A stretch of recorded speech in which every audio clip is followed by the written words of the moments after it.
नमस्कार, देवभूमि समाचारों में आप सभी का स्वागत है। मैं प्रियंका मलिक हाजिर उत्तराखंड की तमाम छोटी बड़ी खबरों के साथ, लेकिन सबसे पहले नजर इस वक्त की हेडलाइंस पर।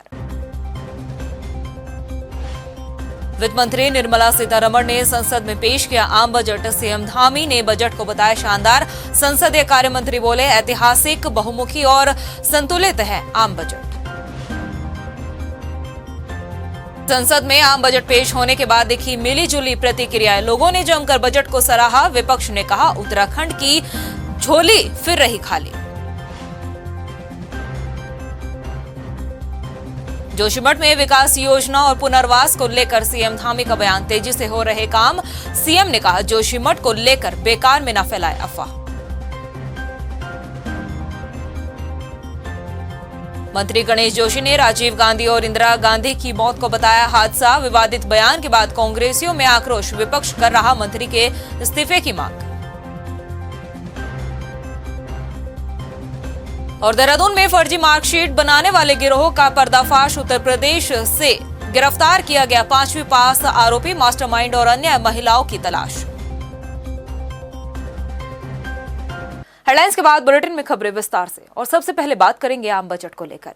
वित्त मंत्री निर्मला सीतारमण ने मोदी सरकार का नौवां बजट पेश कर दिया है। इसमें उन्होंने कई बड़ी योजनाओं का ऐलान भी किया। तो वहीं अब बजट को लेकर पक्ष विपक्ष और आम लोगों की प्रतिक्रियाएं भी सामने आ रही है।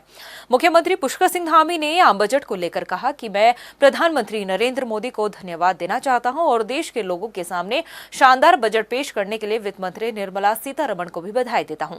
यह बजट देश के साथ साथ दुनिया के लोगों की उम्मीदों पर खरा उतरेगा। निश्चित रूप से रोजगार सृजन के साथ साथ शिक्षा के और जनजातीय विकास के क्षेत्रों की संभावनाओं को भी बढ़ाने वाला बजट होगा। इसके साथ साथ यह बजट सभी के लिए मैं कहूँगा कि सर्वस्पर्शी भी है और सर्वग्राही भी है। यह बजट भारत के गरीब लोगों को समर्पित है और एक भारत श्रेष्ठ भारत जो कल्पना माननीय प्रधानमंत्री जी की है, उस कल्पना को साकार करने वाला बजट है। यह बजट सबका साथ, सबका विकास, सबका प्रयास और सबका प्रयास, सबको लेकर चलने वाला बजट है। केंद्रीय वित्त मंत्री निर्मला सीतारमण ने संसद में देश का 2023 और 24 का आम बजट पेश कर दिया है।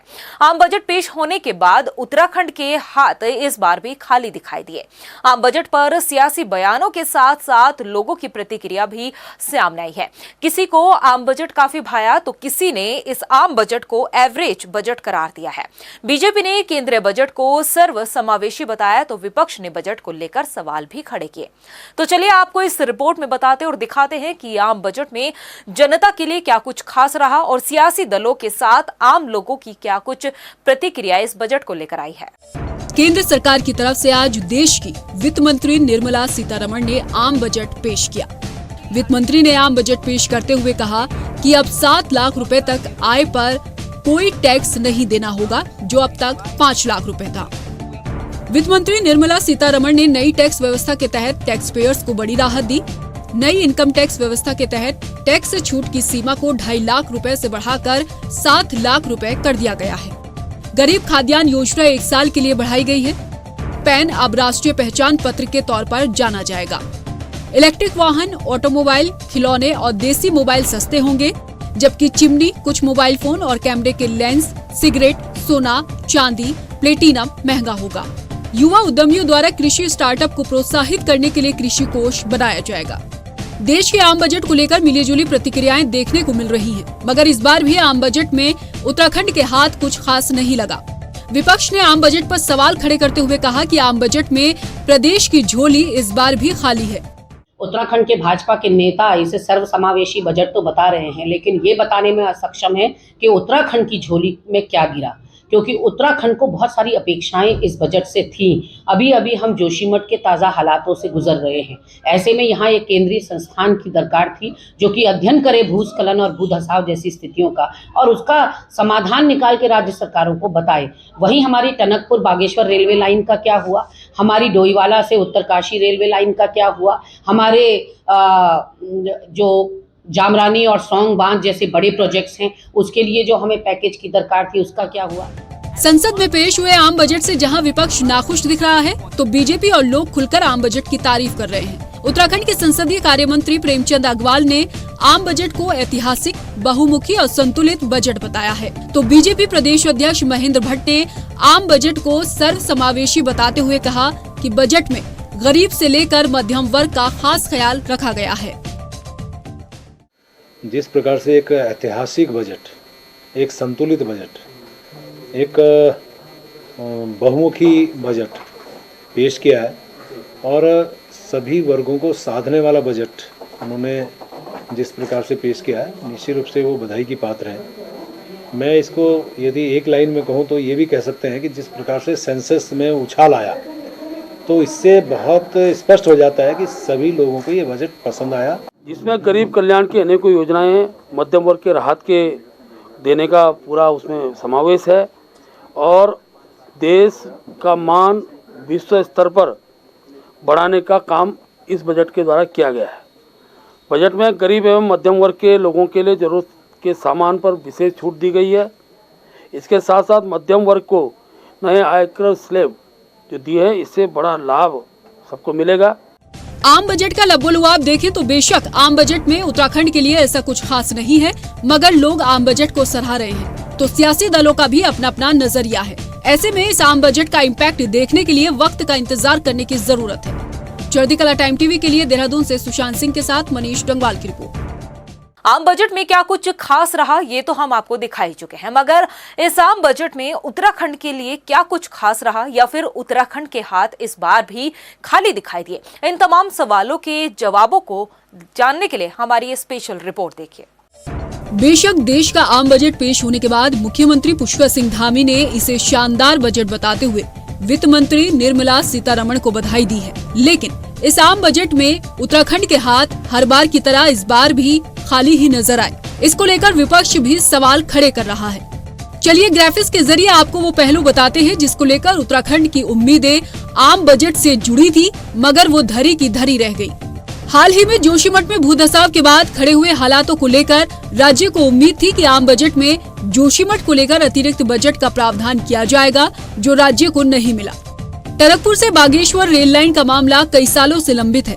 154 किलोमीटर लंबी इस रेल लाइन का साल 2021 में सर्वे पूरा हो चुका है, मगर उत्तराखंड में इसके अलावा चल रहे और भी रेल लाइन प्रोजेक्ट्स को लेकर कोई भी अतिरिक्त बजट का जिक्र केंद्र के आम बजट में नहीं दिखा। केंद्र सरकार से उम्मीद इस बात को लेकर भी रही कि हिमालयी राज्यों के लिए ग्रीन बोनस के साथ केंद्र सरकार किसी योजना की घोषणा कर सकती है, मगर प्रदेश के हाथ इस बार भी खाली ही रहे। सीमांत इलाकों में वाइब्रेंट विलेज योजना केंद्र सरकार ने लॉन्च की, जिसके अंतर्गत उत्तराखंड के सीमांत गांवों को विकसित किया जाना है।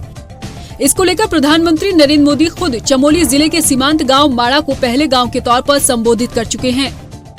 केंद्र के नए आम बजट में इस बात की उत्तराखंड को उम्मीद थी कि इसको लेकर केंद्र सरकार कोई नई घोषणा कर सकती है, जो कि अधूरी रही।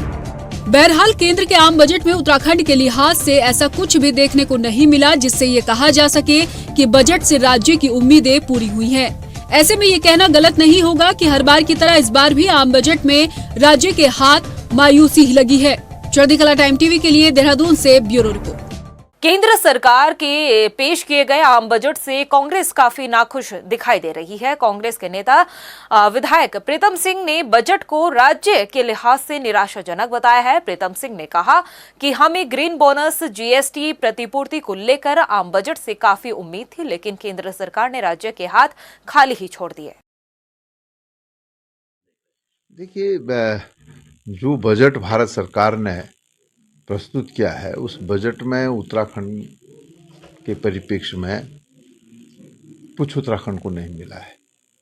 ग्रीन बोनस की हम समझते थे कि शायद हमको डबल इंजन की सरकार कुछ देगी, कुछ उसमें नहीं मिल पाया है।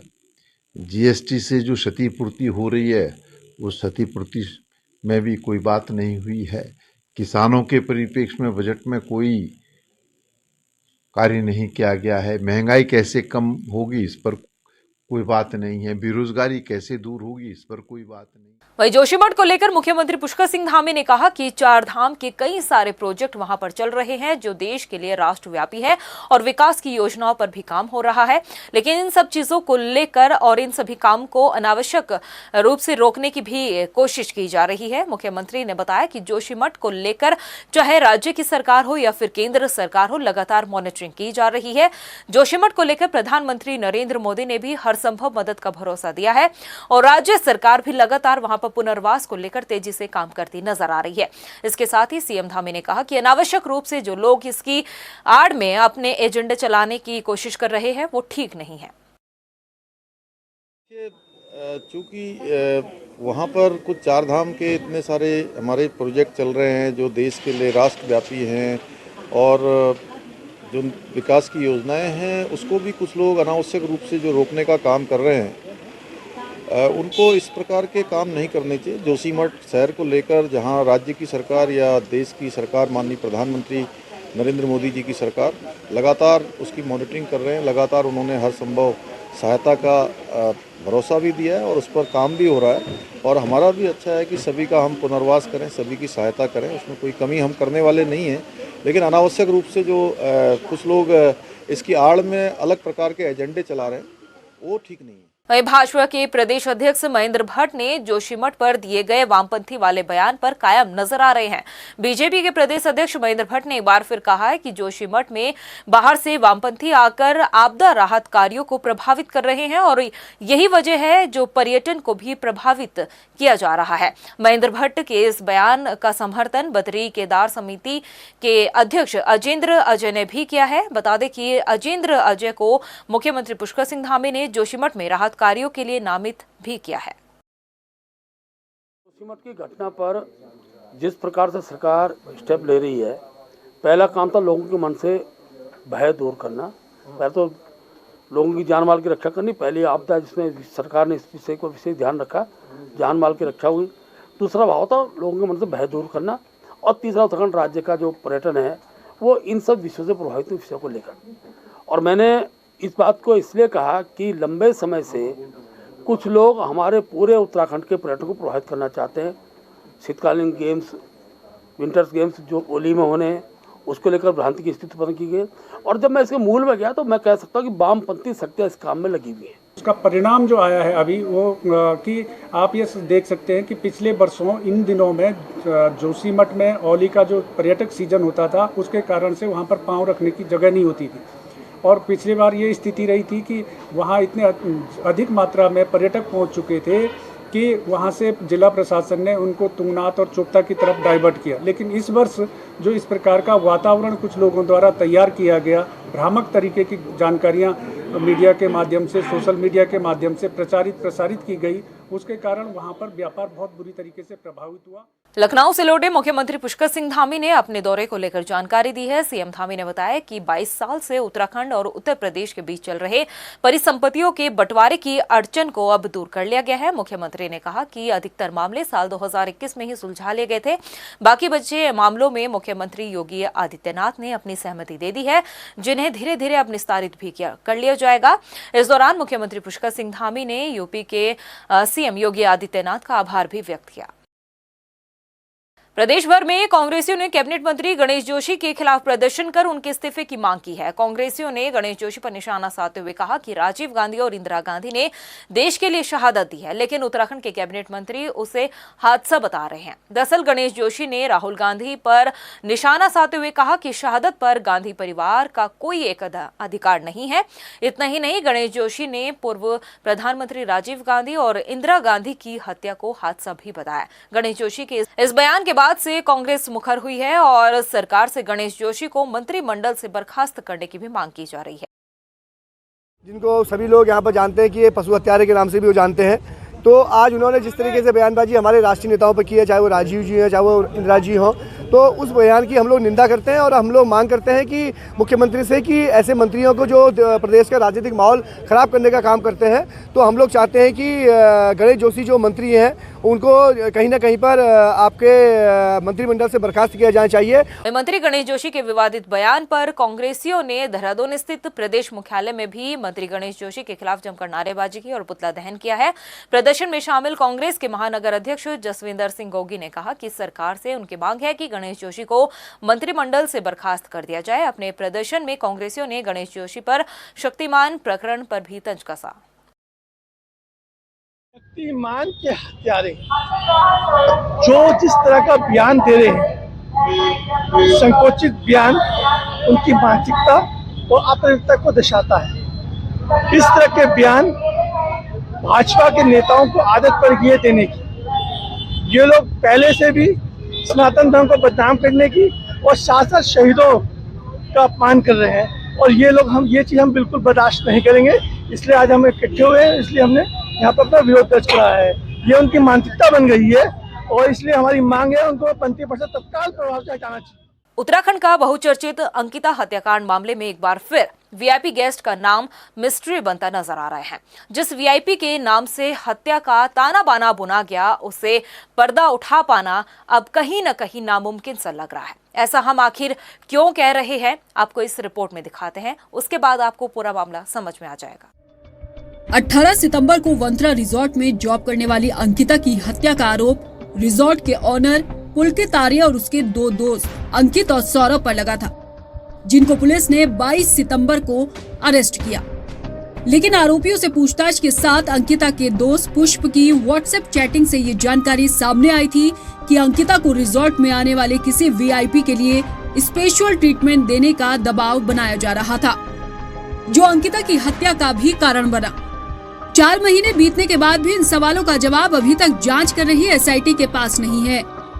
एसआईटी ने तीनों आरोपियों के नार्को टेस्ट के लिए कोर्ट से परमिशन ली, जिसमें कोर्ट ने पुलकित आर्य को सशस्त्र नार्को और पॉलीग्राफ टेस्ट के लिए परमिशन दी। देखिए, उस पे जो हमारा पॉइंट जो समय अब तक का जो इन्वेस्टिगेशन हुआ था, उस पे ये था कि जो कमरा उनका वीआईपी कमरा कहते हैं, उसको उसमें जो टैप है उनको वीआईपी कहते हैं। फिर भी हमने और भी जानने के लिए उनको नार्को टेस्ट के लिए हमने एप्लीकेशन लगाया। उस पर जो लोकल कोर्ट है उन्होंने तो एप्लीकेशन कुछ कंडीशंस उनका सवाल भी हमको ऐड करना करके, तो उस पर भी हमने मंजूर दिया। तो फिर हमने उनको जो भी कंडीशंस लगा उसको हमने एक्सेप्ट करके हमको करने के लिए हमने रिक्वेस्ट किए थे। उसे कंसिडर करके लोकल कोर्ट ने ऑर्डर कर दी थी। उसी के तहत हमने एफएसएल दिल्ली में भी हमने एप्लीकेशन लगा के कोर्ट के थ्रू लगा के, उन्होंने भी टाइम भी दे दिया था, 1 से लेकर 3 की तारीख तक था। तो इसी बीच में अक्यूज ने हाई कोर्ट में अपने एक एप्लीकेशन लगाया कि उस पे जो भी एप्लीकेशन अभी हमारे पास आए नहीं है, तो आ जाएगा देखेंगे, बट उस पे नेक्स्ट डेट जब हाई कोर्ट लगेगी उस पे हम अपना बात रखेंगे। 1 फरवरी यानी कि आज से 3 फरवरी को मुख्य आरोपी पुलकित आर्य का पॉलीग्राफ टेस्ट होना था, लेकिन टेस्ट से पहले पुलकित ने हाई कोर्ट में एप्लीकेशन लगा दी, जिसमें हाई कोर्ट ने पुलकित आर्य के नार्को और पॉलीग्राफ टेस्ट पर रोक लगा दी है। अब इस पर जांच टीम 10 फरवरी को अपना पक्ष कोर्ट के समक्ष रखेगी। नार्को टेस्ट और पॉलीग्राफ टेस्ट से कहीं न कहीं वीआईपी जैसे सवालों से पर्दा उठ सकता था, लेकिन पुलकित आर्य की ना से अब एक बार फिर इन सवालों पर रहस्य गहराता जा रहा है। ऐसे में अब शायद ही उम्मीद है कि वीआईपी के नाम से पर्दा उठ पाएगा। चढ़ती कला टाइम टीवी के लिए देहरादून से हिमांशु चौहान की रिपोर्ट। वहीं रुड़की में हरिद्वार रुड़की विकास प्राधिकरण ने अवैध निर्माण के खिलाफ बड़ा एक्शन लिया है। विकास प्राधिकरण विभाग की टीम ने 4 अवैध कॉलोनियों पर सील की कार्रवाई की है। विभाग की इस कार्रवाई से भूमाफिया में हड़कंप मचा हुआ है। आपको बता दें कि ये जो कार्रवाई की गई है वो मोहम्मदपुर, मोहनपुरा, आसफ नगर, मोधोपुरा और पीरपुर में अवैध कॉलोनियों पर सीलिंग की कार्रवाई की गई है। हालांकि इस दौरान अवैध कॉलोनी पर कार्रवाई करने गई एचआरडी टीम के साथ बदसलूकी भी की गई, तीखी नोकझोंक देखने को मिली। लेकिन विभाग टीम के एचआरडी एक सहायक अभियंता ने कहा कि अब ध्वस्तीकरण की कार्रवाई भी की जाएगी। वहीं हल्द्वानी में भ्रष्टाचार के खिलाफ कार्रवाई को तेज करने के लिए विजिलेंस ने नई पहल शुरू की है। विजिलेंस ने सरकारी कार्यालयों में भ्रष्ट कर्मचारी और अधिकारियों की शिकायत करने वालों को, शिकायतकर्ताओं को विजिलेंस ने मोबाइल फोन उपहार में दिया है। शिकायतकर्ताओं को मोबाइल फोन दिए जाने पर एसपी विजिलेंस ने बताया कि एक पहल की शुरुआत की गई है ताकि लोग भ्रष्टाचार से जुड़ी शिकायतों को सीधे विजिलेंस को बता सके। इस दौरान एसपी विजिलेंस ने भ्रष्टाचार से जुड़े मामले के खुलासे के बाद कई तरह के संकेत भी दिए हैं। माननीय मुख्यमंत्री जी के द्वारा कहा गया है कि जो ऐसे लोग हैं जिनके मोबाइल ट्रैप के दौरान कोर्ट में जमा हो जाते हैं या इन्वेस्टिगेशन का हिस्सा बन जाते हैं, उन लोगों का मतलब कार्य नहीं रुके, इसके लिए उनको राज्य सरकार के द्वारा मोबाइल दिए जाएंगे ताकि जो मोबाइल उनका जमा हुआ है उसके बदले अपना कार्य कर सकें। इसी क्रम में जो निदेशक महोदय हैं सतर्कता के, उन्होंने पिछले साल 2022 में जो हमारे कुमाऊं सेक्टर में जो कंप्लेनेंट थे उनको प्रोत्साहित करने हेतु 6 मोबाइल भिजवाए थे और इन 6 कंप्लेनेंट को आज हमारे द्वारा मोबाइल दिया गया। उत्तराखंड पुलिस विभाग की तरफ से बीते 1 दिसंबर 2022 से 31 जनवरी 2023 तक विशेष तौर पर फरार इनामी और गैंगस्टर सहित एनडीपीएस अपराधियों के खिलाफ अभियान चलाया गया था। इस अभियान के दौरान जहां एक तरफ 791 वांटेड अपराधियों की गिरफ्तारी हुई तो वहीं 60 अभियुक्तों की संपत्ति कुर्क करते हुए 1013 वंचित अपराधियों को नोटिस भी जारी कर कोर्ट में पेश होने के लिए कहा गया है। पुलिस मुख्यालय के अनुसार 38 अपराधियों द्वारा आपराधिक गतिविधियों में लिप्त रहते हुए अवैध रूप से अर्जित की गई लगभग 38 करोड़ 13 लाख रुपए की संपत्ति को चिन्हित कर रिपोर्ट जिलाधिकारी को भेजी गई है। साथ ही पैरोल पर छूटने वाले फरार लगभग 300 बंदियों के खिलाफ भी कार्रवाई की जाएगी। अब तक कार्रवाई में हमारे अराउंड 800 के आसपास लोग अरेस्ट हुए हैं जो हमारे वांटेड्स थे। उस पे अबाउट 264 लोग हैं वो वांटेड विद रिवार्डेड थे। तो और हमारे ऑलमोस्ट अभी अटैचमेंट के लिए 38 करोड़ का प्रॉपर्टीज का आइडेंटिफाई किए हैं और उसको डिस्ट्रिक्ट मजिस्ट्रेट के पास भेजे हुए हैं विभिन्न जनपदों में। उस पर भी आगे कार्रवाई होगी और 1 महीना और बढ़ा दी गई इस अभियान को। वहीं हल्द्वानी उप जिला कारागार में खाने को लेकर सुरक्षा कर्मी ने बंदी को पीट दिया। अपने बचाव में बंदी ने भी पुलिस कर्मी की पिटाई की है। मामला इतना बढ़ गया कि अन्य सुरक्षा कर्मियों को बीच बचाव के लिए आना पड़ा। वहीं वारदात को लेकर जब जेल प्रशासन से सवाल पूछे गए तो किसी ने फोन उठाना जरूरी नहीं समझा। आपको बता दें कि ये पहला मामला नहीं है जब उप जिला कारागार में इस तरह की कोई वारदात हुई हो। इससे पहले भी कई तरह की घटनाएं सामने आ चुकी है। राजधानी देहरादून में पुलिस और एसओजी टीम ने संयुक्त कार्रवाई करते हुए फर्जी मार्कशीट बनाने वाले गैंग का खुलासा किया है। पुलिस ने आरोपी को उत्तर प्रदेश से हिरासत में लिया। हैरानी की बात है कि आरोपी 5वीं पास होते हुए फर्जी मार्कशीट बना रहा था। गैंग का मास्टरमाइंड सतेंद्र और अन्य महिला आरोपी की अभी तलाश जारी है। इसमें पता चला कि इसमें 3 लोग इन्वॉल्व हैं। एक राज किशोर राय करके नाम का व्यक्ति है। ये बेसिकली यहाँ पिथौवाला मोहब्बे वाला रहने वाला है, लेकिन मूल रूप से ये गाजीपुर उत्तर प्रदेश का रहने वाला है। इसका जो मास्टरमाइंड इस पूरे ऑपरेशन का जो जालसाजी का जो गिरोह का जो मास्टरमाइंड है वो सहेंद्र पाल पुत्र हरपाल सिंह, ये आपका खतौली मुजफ्फरनगर रहने वाला है। इसका वहाँ एक दक्ष एक कॉलेज भी चल रहा है वर्तमान समय में, उसके बारे में हम जानकारी कर रहे हैं। एक इंदू डॉटर ऑफ हया सिंह, ये भी मेहुवाला देहरादून का रहने वाली है। ये 3 लोग के मतलब आपस में कोऑपरेट करके इनका ये जालसाजी का धंधा चल रहा था। वही खटीमा के ग्राम उमरू खुर्द ITI कॉलेज के पास निर्माणाधीन उत्तराखंड पेयजल निगम की टंकी पर शटरिंग बांधते समय एक युवक 30 फीट की ऊंचाई से नीचे गिर गया, जिसकी मौके पर ही मौत हो गई। निर्माणाधीन टंकी का कार्य SJ ट्रांसफार्मर रामपुर की कंपनी द्वारा कराया जा रहा है। वहीं टंकी पर काम कर रहे मजदूरों का कहना है कि उन्हें किसी भी तरह की सेफ्टी बेल्ट या फिर सेफ्टी शूज नहीं दिए जाते हैं। मृतक युवक के साथ काम कर रहे मजदूरों का ये भी कहना है कि उन्हें सेफ्टी उपकरण दिए जाए और मृतक के परिजनों को आर्थिक सहायता दी जाए। 3 बजे करीब नन्हे नाम का एक आया था, तो वो काम कर रहा था, तारे की छत से गिर गया था। तो आया है तो ब्रॉड डेड ही है, तो हमने उसको शव रख दिया है, वो पोस्टमार्टम उसका होगा और मोस्ट प्रोबेबली हेड इंजरी ही है। प्रदेश की खबरों में इतना ही। फिर हाजिर होंगे कुछ खास खबरों के साथ। तब तक के लिए मुझे दे इजाजत। नमस्कार। वित्त मंत्री निर्मला सीतारमण ने संसद में पेश किया आम बजट। सीएम धामी ने बजट को बताया शानदार। संसदीय कार्य मंत्री बोले ऐतिहासिक, बहुमुखी और संतुलित है आम बजट। संसद में आम बजट पेश होने के बाद दिखी मिलीजुली प्रतिक्रियाएं। लोगों ने जमकर बजट को सराहा। विपक्ष ने कहा उत्तराखंड की झोली फिर रही खाली। जोशीमठ में विकास योजना और पुनर्वास को लेकर सीएम धामी का बयान। तेजी से हो रहे काम। सीएम ने कहा जोशीमठ को लेकर बेकार में न फैलाए अफवाह। मंत्री गणेश जोशी ने राजीव गांधी और इंदिरा गांधी की मौत को बताया हादसा। विवादित बयान के बाद कांग्रेसियों में आक्रोश, विपक्ष कर रहा मंत्री के इस्तीफे की मांग।